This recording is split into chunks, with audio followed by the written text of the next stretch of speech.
우리 말씀 보겠습니다. 데살로니가 전서 말씀입니다. 2장 17절부터 말씀 보겠습니다. 2장 17절부터 3장 13절까지 연결해서 말씀 우리 같이 보도록 하겠습니다. 우리 데살로니가 전서 2장 17절부터 3장 13절까지 계속 연결해서 교독합니다. 제가 먼저 읽습니다. 형제들아, 우리가 잠시 너희를 떠난 것은 얼굴이요 마음은 아니니 너희 얼굴 보기를 열정으로 더욱 힘썼노라.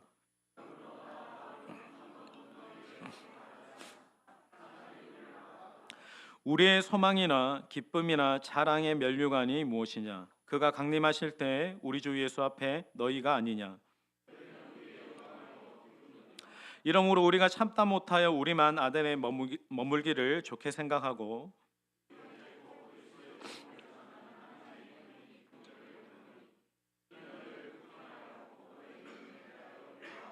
아무도 이 여러 환난 중에 흔들리지 않게 하려 함이라. 우리가 이것을 위하여 세움 받은 줄을 너희가 친히 알리라.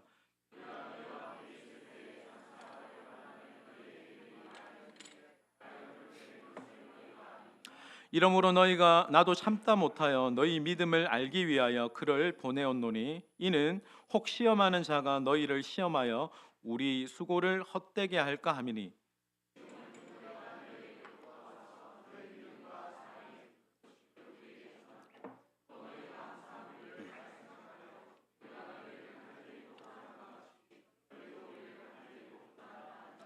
이러므로 형제들아, 우리가 모든 궁핍과 환난 가운데서 너희 믿음으로 말미암아 너희에게 위로를 받았노라. 우리가 우리 하나님 앞에서 너희로 말미암아 모든 기쁨으로 기뻐하니 너희를 위하여 능히 어떠한 감사로 하나님께 보답할까?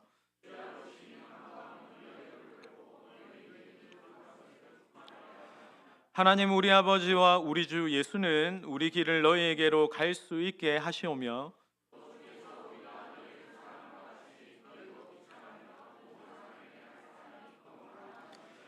우리 같이 읽겠습니다. 너희 마음을 굳건하게 하시고 우리 주 예수께서 그 모든 성도와 함께 강림하실 때 하나님 우리 아버지 앞에서 거룩함에 흠이 없게 하시기를 원하노라. 아멘. 우리 한번 자분들 인사하겠습니다. 말씀 충만하시고 성령 충만하십시오. 우리 한번 인사하겠습니다. 네. 자, 오늘 말씀의 제목 한번 읽어보겠습니다. 다 같이 읽겠습니다. 시작. 네, 제가 설교에 앞서서 여러분들에게 두 가지 질문을 던집니다. 우리 보여주세요. 우리 1번 같이 읽겠습니다. 나눠서 읽습니다. 좀 나눠주세요. 자, 1번 같이 읽습니다. 목사가 시작. 자, 2번도 같이 한번 읽겠습니다. 시작. 오늘 이 두 가지의 질문을 가지고 우리가 한번 같이 좀 고민해 보았으면 좋겠습니다. 여러분, 목사가 성도에게 할 수 있는 일이 무엇일까? 그리고 두 번째, 성도가 목사에게 할 수 있는 일은 무엇일까? 이렇게 제가 질문을 던지는 이유는 오늘 본문 말씀에 그 일들이 나오기 때문입니다. 우리 17절, 2장 17절 같이 읽습니다.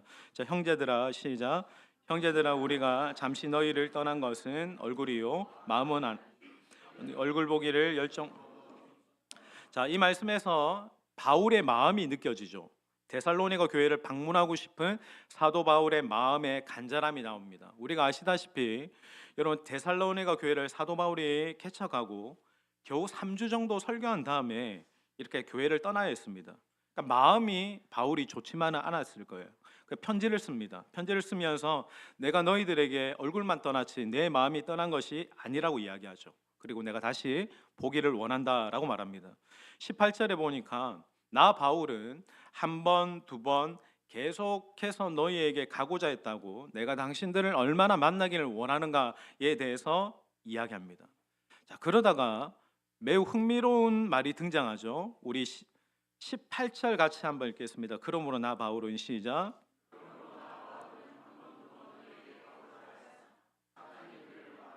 바울이 이렇게 말합니다. 사단이 우리를 막았대요. 그러니까 바울이 이 부분을 강조합니다. 내가 너희들을 정말 보기를 원했고 가기를 원했는데 사단이 우리를 막았다. 이번뿐만이 아니라 로마서 15장 22절에 보면 우리 같이 한번 읽겠습니다. 여기 로마 교회에 보내는 편지에도 바울이 이렇게 이야기합니다. 우리 말씀 띄워주세요. 그러므로 시작. 너에게 내가 너희에게 가려 하던 것이 여러 번 막혔다라고 이야기하죠. 여러분 이걸 원어로 보면 방해받았다라는 뜻입니다. 여러분 물론 이런 표현들을 그 시대의 어떤 관용구로 생각하면서 지나칠 수도 있겠죠. 근데 여러분 생각해 보세요. 만약에 이 말들이 관용구가 아니라 어떠한 영적인 진실을 드러내고 있는 것이라면 여러분 이 이야기는 달라집니다. 여러분 사단이 왜 데살로니가 성도들이 이 목회자인 바울과의 만남을 길을 쓰고 막는 것일까? 왜 사단은 로마 교회를 방문하고 싶었는데 여러 번 그 방문하려고 하는 것이 방해를 받을까?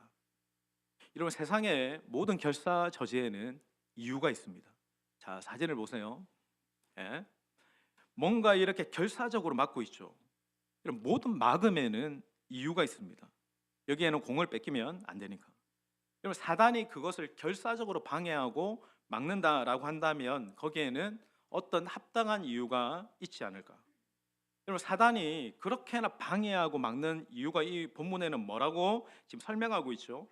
목회자가 성도들과 제대로 만나면 어떤 놀라운 일들이 일어날 수 있기 때문이 아닐까? 여러분 우리가 잘 알지 못하는 놀라운 영적인 무언가, 하나님으로부터 오는 특별한 무언가가 목회자와 성도 간의 어떤 만남 가운데 일어날 수 있기 때문이라고 제가 생각하는 겁니다. 자, 이 시각으로 오늘 본문을 우리가 한번 좀 보도록 하겠습니다. 데살로니가 전서 우리 그 밑에 본문 3장 1절 2절 같이 읽겠습니다. 이러므로 시작. 이러므로 우리가 참다 못하여 우리만 아덴에 머물기를 좋게 생각하고 우리 형제 곧 그리스도의 복음을 전하는 하나님의 일꾼인 디모데를 보내노니 이는 너희를 굳건하게 하고 너희 믿음에 대하여. 자, 바울이 고백합니다. 내가 참다 못해서 우리만 아덴에 머물기를 좋게 생각하고 우리 형제 곧 그리스도의 복음을 전하는 그 하나님의 일꾼인 디모데를 너희에게 보낸다. 이는 너희를 굳건하게 하고 너희 믿음에 대해서 위로함으로라고 이렇게 이야기합니다. 여러분 보세요. 사도 바울이 못 가니까 대신에 젊은 목회자인 디모데를 보내는데 목적이 분명하죠. 중반절 이후에 나오죠. 이는 너희를 굳건하게 하고 너희 믿음에 대해서 위로하고 아무도 이 여러 환난 중에서 흔들리지 않게 하려 함이라. 우리가 이것을 위해서 세움을 받은 줄로 너희가 친히 알 것이다. 그럼 지금 여러분 바울이 굉장히 놀라운 이야기를 하고 있습니다. 바울이 지금 무슨 이야기를 하고 있냐면 나는 못 가는데 대신 젊은 목회자 디모데를 보내는데 디모데가 가면 어떤 일이 일어나냐면 너희를 굳건하게 만들 수 있고요, 너희 믿음을 위로할 수 있고요, 그리고 여러 환난 중에 있는 너희를 흔들리지 않게 할 수 있다라고 지금 말하고 있어요. 사실 이 일을 위해서 목회자가 세움을 받은 것이다 라고 지금 바울이 이야기합니다. 여러분 묵상을 하다 보면 놀랍게도 우리는 그 누구도 목회자와 성도와의 만남에서 이런 것을 기대하지 않습니다. 누구도 이렇게까지 기대하지는 않죠. 근데 여러분 말씀은 명확하게 이야기하죠. 목회자와 성도가 제대로 만나면 성도들의 믿음이 굳건해지고요, 믿음의 위로를 받고요, 환난 중에도 흔들리지 않게 되는 역사가 나타난다라고 말씀합니다. 저는 여러분 성도들과의 만남 가운데 이런 만남을 저는 기대합니다. 여러분의 목회자를 목회자로 인정하고 존중하고 만나면 여러분의 믿음이 굳건해지고 그 만남에서 위로와 격려를 받으며 환난 중에도 결코 흔들리지 않는 역사가 일어나기를 주님의 이름으로 축원합니다. 여러분 더 놀라운 것은 바울이 나를 통해서만 이런 일이 일어나지 않는다라고 말한 거예요. 저는 이게 굉장히 특별하고 놀라운 거죠. 젊은 목회자, 연소하고 경험이 없는 디모데를 보내도 이런 일이 일어난대. 디모데는 연소합니다. 경험도 좀 부족해요. 그런데 이런 일이 가능하다. 여러분 왜 그런지 아십니까? 2절을 한번 같이 읽을게요. 우리 형제 시작. 우리 형제 곧 이는 너희를 굳건하게 하고 너희 믿음에 대하여. 여기 보면 우리 형제 곧 그리스도의 복음을 전하는 하나님의 일꾼 디모데라고 얘기했어요. 여러분 목회자에게 어떤 대단한 능력이 있어서라기보다 목회자가 성도들을 이렇게 만날 때 성도들이 굳건해지고 위로받고 환난 중에 흔들리지 않게 되는 이유는 목회자가 뭐 경험이 많고 뭐 목회, 상담, 심리 이런 거 공부해서가 아니라 그가 전하는 그리스도의 복음이 힘이 있기 때문이래요. 이런 목회자가 성도 만나가지고 무슨 뭐 목회자가 밥을 사드리고 뭐 차 한잔하고 우리 추우니까 뭐 찜질방 가서 한번 갑시다 해서 이래서 벌어지는 역사가 아니라 목회자가 하나님의 신실한 일꾼으로서 예수 그리스도의 복음을 전해줄 때, 하나님의 말씀을 전할 때 그 말씀이 힘이 있어서 성도에게 위로를 주고 그 말씀이 굳세게 하고 환난 중에도 흔들리지 않게 하실 줄 믿습니다. 여러분, 제가 기도회 때나 이 말씀뿐만 아니라 제가 기도를 하면서 누군가 감동이 생기죠. 감동이 생기면 제가 찾아가서 그분에게 안수 기도를 해주거나 그런 하나님 감동을 전해주는 것은 제 생각이기보다는 하나님이 주시는 마음일 때가 많습니다. 제가 두 번, 세 번 물어봐요. 하나님, 이게 이분에게 주시는 하나님의 감동입니까? 메시지입니까를 계속 확인하고 나서 그렇게 기도를 해줍니다. 근데 어떤 분은 왜 내가 뭐 잘못했나? 라는 어떤 그런 좀 마음을 전달받을 때도 많죠.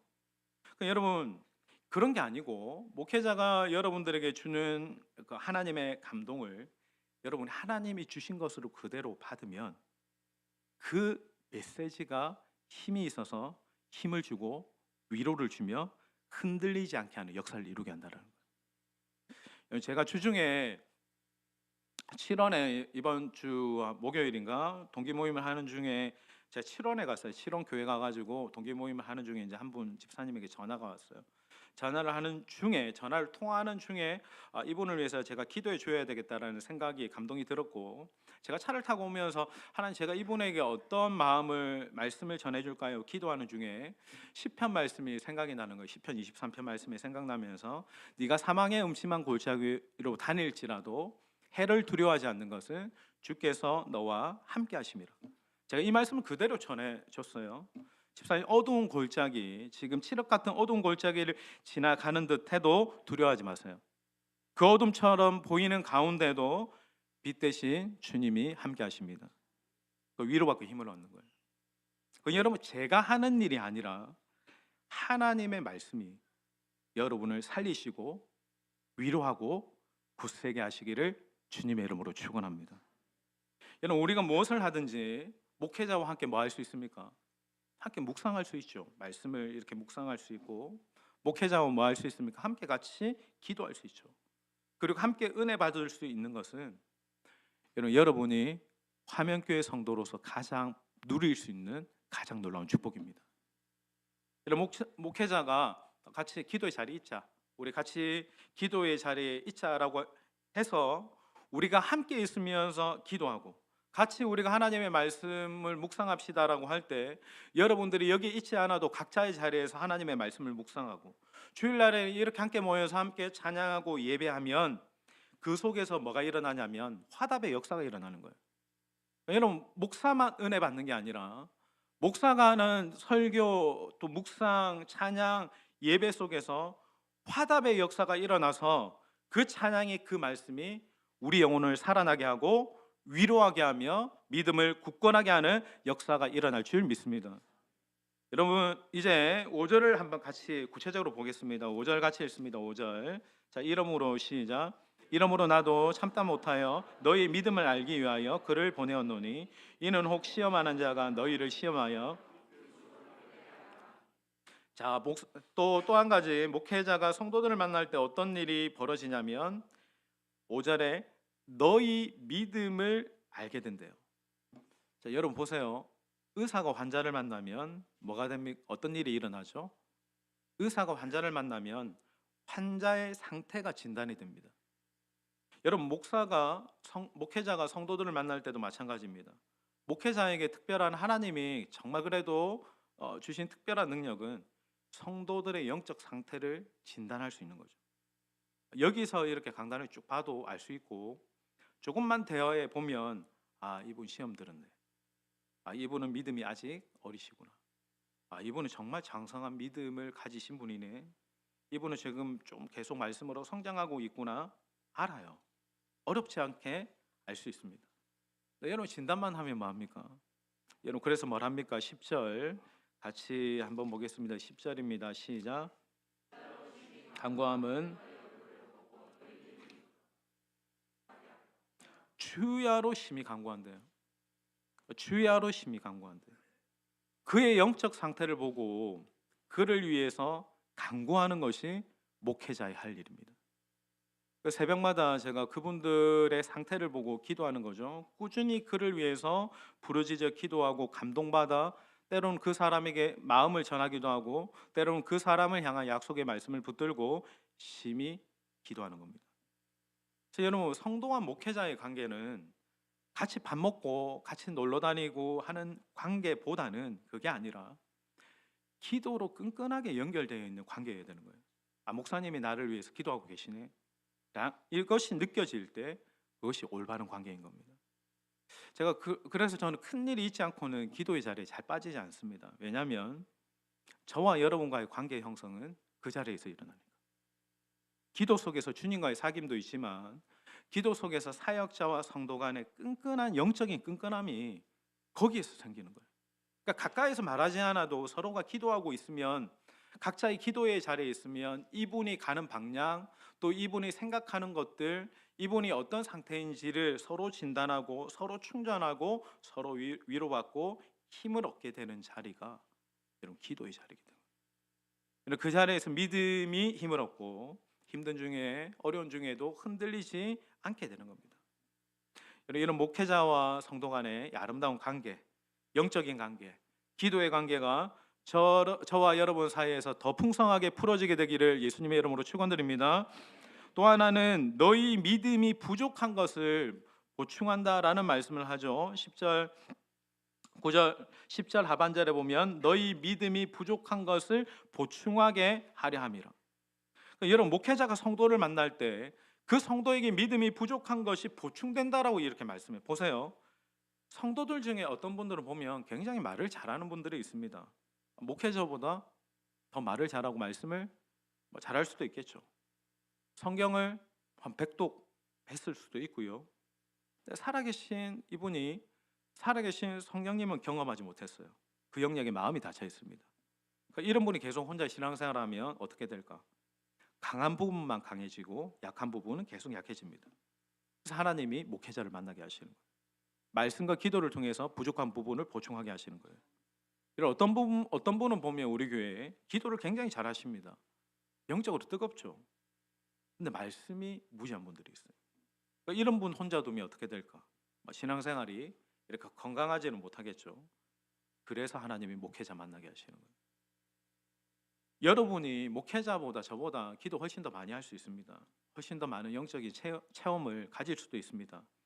그럼에도 불구하고 하나님이 목회자를 만나게 하심으로 인해 말씀을 통해서 내 부족한 부분을 보충하게 하시는 거예요. 여러분 이게 영적인 원리이고 질서입니다. 여러분 목회자가 완전해서가 아니죠. 목회자가 보면 부족한 건 또 많죠. 그럼에도 여러분 부족한 투성이지만 목회자가 전해주는 말씀이 완전한 것뿐이에요. 그 말씀이 여러분을 교훈하시고 책망하시고 바르게 하시고 의롭게 하시고 치료하시고 살리시고 회복해 하실 줄 믿습니다. 그럼 두 번째 질문입니다. 그러면 두 번째 질문 아까 전에 것 다시 돌려주세요. 돌려가지고 두 번째 질문 뭐였습니까? 같이 읽겠습니다. 2번 시작. 성도는 목회자에게 무엇을 할 수 있겠습니까? 우리 7절 같이 읽습니다. 이러므로 형제들아 시작. 환난 가운데서 여러분 여기에 보면 제가 아까 전에도 목회자가 성도에게 위로를 줄 수 있다라고 얘기했죠. 성도를 위로한다라고 얘기했죠. 근데 여러분 성도님들도 목회자에게 굉장히 많이 위로해 줄 수 있습니다. 여러분 언제 목회자가 성도들에게 위로를 받는지 아십니까? 다른 데 위로받는 거 아니에요. 성도들의 믿음이 성장할 때, 성도들이 믿음으로 환난을 이겨내실 때, 그때 목회자가 사실 위로받는 거예요. 제가 7년 동안 이렇게 목회하면서 매년마다 사단의 공격이 있죠. 힘들지 않다면 그건 거짓말입니다. 힘들죠. 근데 제가 우리 교회 성도들 때문에 위로받습니다. 그러니까 이런 우리 교회 성도들을 보면 굉장히 순수하고 착해요. 영적 토양이 좋아. 이런 성도들 없어요. 영적인 것을 열심히 내고 말씀대로 살려고 몸부림치는 것을 보면 제가 그것 때문에 위로받는 거예요. 힘을 얻는 거죠. 또 무엇으로 위로받습니까? 우리 8절 같이 봅니다. 그러므로 너희가 시작. 저는 굉장히 표현이 독특했어요. 너희가 주님 안에 굳게 선즉 우리가 이제 살겠대. 그러니까 성도들이 주 안에 서는 것을 보면서 목회자인 바울이 자기가 살겠대. 내가 진짜 죽을 것 같이 힘든데도 성도들이 믿음 안에서 굳게 서가는 것을 보면서 와 살겠다. 힘이 된다. 정말입니다. 여러분 우리 성도들이 목회자를 살릴 수도 있고 죽일 수도 있다라는 거 아십니까? 벌써 9절 같이 있습니다. 우리가 시작. 우리가 우리 하나님 앞에서 너희로 말미암아 모든 기쁨으로 기뻐하니 너희를 위하여 능히 어떠한 감사로 하나님께 9절에는 너희로 말미암아 모든 기쁨으로 기뻐한대요. 이런 목회자가 뭐 때문에 기쁠까요? 우리에게는 승진이 없습니다. 한번 목사 되면 그걸로 끝입니다. 우리는 가만히 보니까 진급도 없더라고. 성과급도 없어요. 정말 목회자에게는 성도들의 성장만이 기쁨의 원천인 거 아십니까? 여러분의 믿음이, 여러분의 영성이 성장하는 것이 유일한 목회자의 기쁨이라고 바울이 이야기해요. 여러분의 믿음이 성장하면 기쁘고 여러분 믿음 가운데 온전하게 자라가면 그게 저의 자랑이 되는 겁니다. 제가 어제도 집사님 한 분하고 이제 묵상하면서 말씀을 이제 나누는 중에 감동되어서 집사님 감동되어 나눔하다가 우시고 저도 감동받고 묵상하고 영적인 것을 교제하는데 둘이서 1시간이 모자라서 계속 같이 나누고 은혜 받고 하는 것은 목회자의 기쁨인 거예요. 어젯밤에도 제가 청년들에게 쭉 전화 신방을 하면서 너 요즘 묵상 잘하고 있냐라고 하니까 목사님 저 열심히 합니다. 이 소리를 들을 때 다른 보상이 필요 없죠. 그게 목회자에게 기쁨이니까. 어제도 성도님 중에 한 분이 지나가면서 목사님 힘내세요. 제가 이제부터 새벽 기도 나와서 함께 기도할게요. 라고 하면 그것이 목회자에게 힘이 되고 기쁨이 되는 겁니다. 매일 나와야 되나 부담 갖지 마시고. 이렇게 여러분이 성장하면 기쁘고 믿음 가운데 도전하면서 말씀대로 살려고 몸부림치면 기쁘고 그렇지 않게 살아가는 거 보면 힘든 거고. 우리 데살로니가전서 2장 19절로 돌아와서 우리 한번 19절 같이 한번 읽겠습니다. 바울이 이야기합니다. 우리의 소망이나 시작. 우리의 소망이나 기쁨이나 사랑의 면류관이 무엇이냐? 그가 강림하실 때 우리 주 예수 앞에 여기 뭐라고 하냐면 나의 소망이나 기쁨이나 사랑의 면류관이 무엇이냐? 주님 강림하실 때 주님 앞에 너희가 아니냐라고 이렇게 이야기해요. 바울이 이거 진심입니다. 바울이 결혼도 안 했죠. 바울에게 무슨 낙이 있겠어요? 진심으로 바울의 소망도 기쁨도 자랑의 면류관도 그의 성도들인 거예요. 고린도후서 1장 14절 우리 같이 한번 읽습니다. 띄워주세요. 1장 14절 너희가 제 시작 너희가 우리를 부분적으로 알았으나 우리 주 예수의 날에는 너희가 우리의 자랑이 되는 자 하반절을 보세요. 너희가 우리의 자랑이 되고 우리가 너희의 자랑이 되는 그것이래요. 성도들이 목회자의 자랑이 되는 것 그리고 목회자를 성도들이 자랑스러워하는 것 이것이 사도 바울의 기쁨이랍니다. 여러분 저도 그렇습니다. 여러분이 제 목회의 기쁨이고 소망이고 영광입니다. 감동되시죠? 진심입니다. 제가 동기 모임을 이렇게 가면 다들 담임 목사님 얼굴빛이 까매요. 그러니까 힘들거나 말하지 않아도 다 알아. 다 힘들어. 제가 저번에도 이야기했지만 까맣게 타버린 그 창작나무를 보면서 너는 어느 교회에서 목회했니? 라고 형님이 하시는 이야기처럼 근데 나만 제가 보니까 저만 정상이에요. 감사하죠. 그러니까 이렇게 좋은 성도들 만난 것 감사하고 기쁜 일입니다. 여러분 물론 목회 가운데 좋은 일들만 일어나는 것은 아니죠. 그렇지만 결과적으로 또 목회자는 성도들 때문에 감사하고 기쁘고 여러분들이 목회자를 살릴 수도 있고 위로할 수 있는 힘이 여러분들에게 있음을 믿으시길 바랍니다. 그래서 사단이 방해하는 거예요.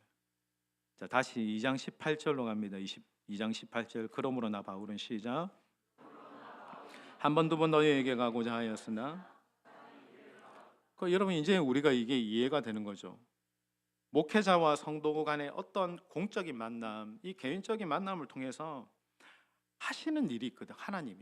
하나님이 역사하시는 일이 있기 때문에 피차 위로가 되고 격려가 되고 힘이 되기 때문에 사단이 그렇게나 방해하고 막는 겁니다.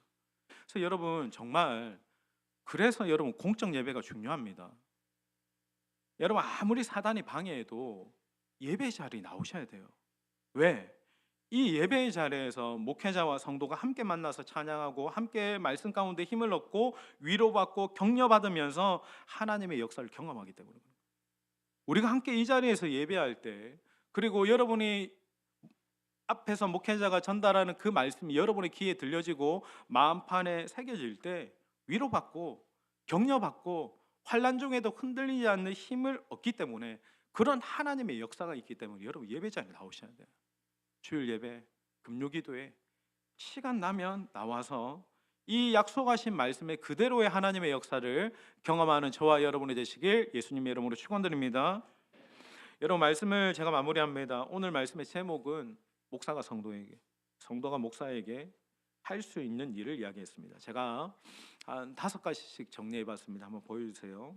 목회자가 성도를 만나면 할 수 있는 일, 목회자가 성도를 굳건하게 하고 성도들의 믿음에 대해서 위로해주고 환난 중에 흔들리지 않게 하고 믿음을 진단하고 부족한 부분을 보충해줍니다. 이런 역사를 우리가 함께 만나 매주 경험하기를 주님의 이름으로 축원합니다. 그리고 여러분 성도들이 목회자들을 위로하고 살려줄 수 있습니다. 그 다음 페이지 성도가 목회자를 위해서 할 수 있는 일, 목회자를 위로하고 목회자를 살려주고 목회자의 기쁨의 원천이 되고 목회자의 감사의 원천이 되고 목회자의 자랑이고 면류관이 목회자가 할 수 있는 일들보다 성도가 목회자를 할 수 있는 일이 더 많죠. 여러분이 그렇게나 대단한 존재입니다. 그래서 우리가 만날 때마다 하나님이 원하시는 이런 아름다운 역사가 우리 화면교회에서 계속 일어나기를 주님의 이름으로 축원합니다.